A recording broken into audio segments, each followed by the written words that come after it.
शिवसेनेसंदर्भातला जो निकाल दिलेला आहे, मूळ शिवसेना पक्ष हा एकनाथ शिंदेंना देऊन आणि शिवसेनेचं धनुष्यबाण हे चिन्ह सुद्धा त्यांनाच देऊन ही राहुल नार्वेकरांनी खूप मोठी चूक केलेली आहे।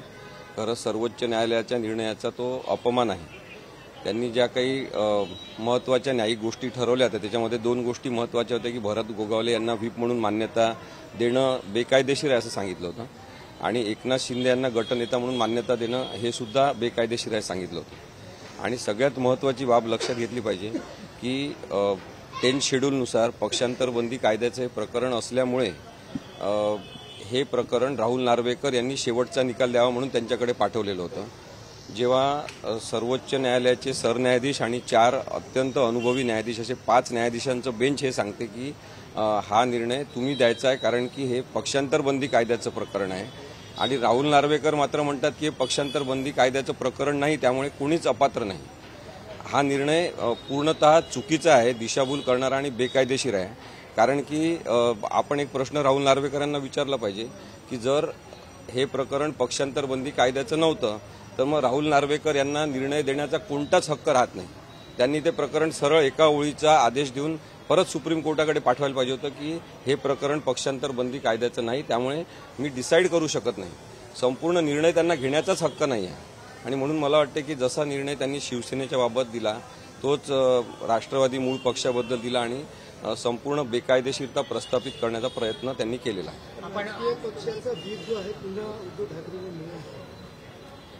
उद्धव ठाकरेंना राजकीय पक्षाचा व्हीप सुद्धा मिळेल, राजकीय पक्ष सुद्धा परत मिळेल आणि शिवसेनेचं धनुष्यबाण सुद्धा परत मिळेल।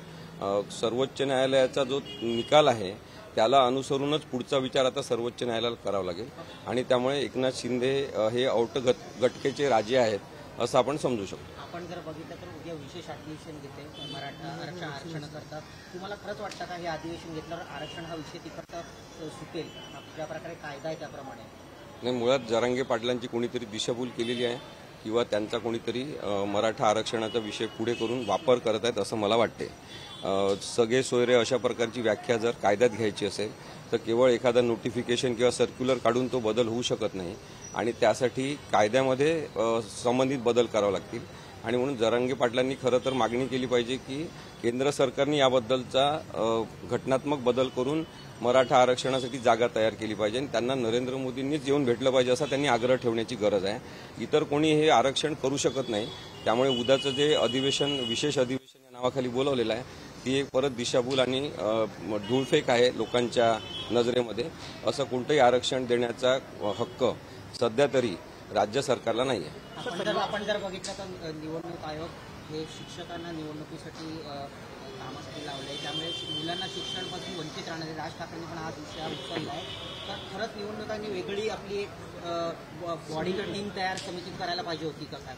नक्कीच करायला पाहिजे होती। एकीकडे आपण पाहतो की निवडणूक आयोगानेच एक नोटिफिकेशन काढलेलं आहे की विद्यार्थ्यांचा लहान मुलांचा वापर इलेक्शनच्या कामासाठी करू नये किंवा प्रचारासाठी करू नये आणि मग या पार्श्वभूमीवर शिक्षकांचा सुद्धा असा गैरवापर होऊ नये यासाठी वेगळी यंत्रणा, ती स्वायत्त यंत्रणा निवडणूक आयोग त्यांनी स्वतःची टीम तयार केली पाहिजे आणि इलेक्शनच्या कामासाठी ग्रॅज्युएट असलेल्या लोकांना प्रशिक्षण देऊन त्यांना तात्पुरत्या कामासाठी त्यांनी घेतलं पाहिजे। निवडणुकीच्या कामकाजासाठी पगारदार म्हणून कोणाला तरी तात्पुरत्या स्वरूपात नेमणं हे अधिकार निवडणूक आयोगाला आहे। त्यांनी शिक्षकांना अशा प्रकारे वेठीस धरणं हे चुकीचं आहे। सर, अनेक वेळा संजय राऊत सुद्धा बोलले की 2 वेळा की हे सरकार लवकरच पडेल, दोनदा म्हणते, परंतु नेमकी कुठली भूमिका अजून ते स्पष्ट करू शकली नाही, तर खरंच त्यांच्या बोलण्यामध्ये तथ्य आहे का? बघा, कायदेशीर दृष्टिकोनातून बघितलं तर हे सरकार अस्तित्वातच येणं चुकीचं आहे, परंतु सध्या असं आहे की निवडणूक आयोग हे केंद्र सरकारच्या सूचनेनुसार चालणारी एक बटीक संस्था झालेली आहे। ते सगळे जे निवडणूक अधिकारी आहेत ते पाळीव अधिकारी आहेत तिथले, त्यामुळे त्यांना सांगितल्याप्रमाणे ते निर्णय घेतात। राहुल नार्वेकर हे कायदा धाब्यावर बसून त्यांना जसं सांगण्यात आलं तशा पद्धतीचा निर्णय देतात, हे माझं स्पष्ट मत आहे आणि म्हणून सर्वोच्च न्यायालयाकडून शेवटची अपेक्षा केली जाऊ शकते जिथे सगळे निर्णय हाणून पाडले जातील आणि कायदा प्रस्थापित केला जाईल। कायद्याचं राज्य प्रस्थापित करणं म्हणजे मूळ शिवसेना आणि मूळ राष्ट्रवादी शरद पवारांची यांना पुन्हा एकदा कायदेशीरता प्राप्त करून देणं ठरणार आहे। परंतु हळूहळू सर्व पक्षाचे काँग्रेसचे आहे, शिवसेनेचे 2 गट पडले, राष्ट्रवादी 2 गट पडले, काँग्रेसचाही जो मागची मुख्यमंत्री त्याच्यामध्ये का हळूहळू सर्वजण बीजेपीच्या या माध्यमातून भाजपमध्ये जात होते तर काँग्रेसचा पण गट करून नाही, आतापर्यंत काँग्रेस महाराष्ट्रातला एकमेव पक्ष होता जो फुटला नव्हता, पण त्यांनी अशोक चव्हाणांना आपल्यामध्ये आता घेतलेलं आहे. आणि मला असं वाटते की काँग्रेसमुक्त राजकारण करायचं असं जे स्वप्न दाखवत होते भाजप, तर ते काँग्रेसयुक्त भाजप आता झालेली आहे. आणि काँग्रेसच्या जेवढ्या लोकांना आणि इतर पक्षाच्या जेवढ्या लोकांना भाजपनी घेतलेलं आहे, एकनाथ शिंदेसह ज्यांना ज्यांना भाजपनी आपल्याजवळ बसवलेलं आहे, ते सगळे भाजप पक्ष याच्यानंतर फोडण्यासाठी मुख्य कारणीभूत ठरणार. आणि ही खूप मोठी डोकेदुखी भाजपनी घेतलेली आहे. राजकीय चूक ते करत आहेत, हे त्यांच्या लवकरच लक्षात येईल. आता तुम्ही शिवस्तरांच्या कार्यक्रमासाठी आलेला आहात, या संदर्भात जेव्हा राजकीय घटनांशी रिलेट करता तेव्हा तुम्ही काय सांगाल महाराज आणि या घटनांच्या संदर्भात तुम्ही काय कसं? छत्रपती शिवाजी महाराजांचा मोठ्या प्रमाणामध्ये राजकीय वापर होणं हे दुर्दैवाचं लक्षण आहे.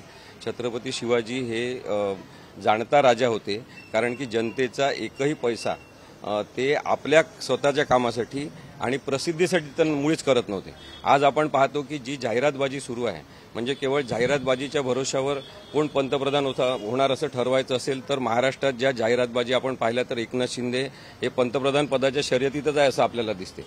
त्यामुळे छत्रपती शिवाजी महाराज असते तर सगळा रोष त्यांनी सर्वात पहिले एकनाथ शिंदेवर व्यक्त केला असता, देवेंद्र फडणवीसांवर व्यक्त केला असता, सरकारच्या या जाहिरातबाजीवर केला असता की सामान्यातल्या सामान्य माणसासाठी पैसा खर्च करणं आवश्यक असताना तुम्ही जाहिरातबाजी कशी काय करू शकता. त्यामुळे हे जाणता राजाचं मर्म जाणत नाहीत. यांना शिवाजी छत्रपती महाराजांचा कोणताही आदर नाही आणि शिवाजी महाराजांच्या धोरणांचा यांचा विचार नाही. यांना म्हणून फक्त शिवाजी महाराजांना घोड्यावर बसून त्याचं भावनिक राजकारण करायचं आहे आणि महाराष्ट्रातल्या जनतेला आता हे दिसायला लागलं.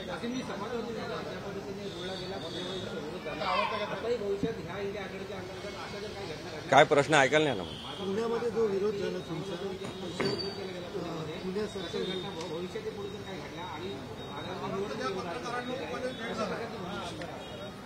नाही, बघा, जे संस्कृतीच्या गोष्टी करतात त्यांनी असंस्कृतपणे वागण्याचा जर ठेका घेतला असेल तर लोकशाहीबद्दल बोलणाऱ्यांवर ते आक्रमण करूच शकतात. परंतु पुण्यामध्ये जो हल्ला झाला त्याच्यातून तिथल्या भाजपच्या मूळच्या लोकांना सुद्धा वाईट वाटलेलं आहे की ही संस्कृती जी आहे ती भाजपमध्ये आयात केलेल्या गुंड लोकांनी आणलेली आहे.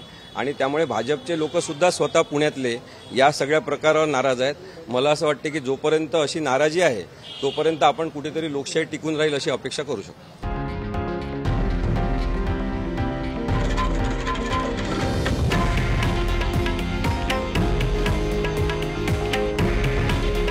हे आहे देशातील नंबर 1 न्यूज नेटवर्क आणि आपण पाहत आहात TV9 मराठी. काळजी तुमची, हित महाराष्ट्राचं.